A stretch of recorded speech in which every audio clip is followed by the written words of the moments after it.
Ayan. Ito na guys ang aming ready para sa bagyo. Ayan na, oh. Pinutol na yung mga puno. Ayan. Pinalian yung mga bubong. Ayan yung mga tali. Ayan.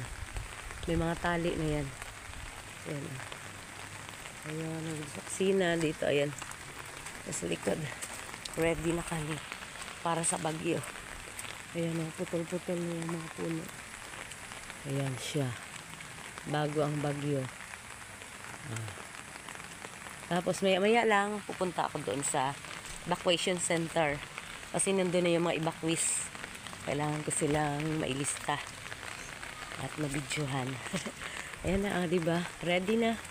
At sana naman wag naman malakas yung bagyo. Ayan na mga mare. Ayan yung may-ari ng bahay. Ayan siya, oh.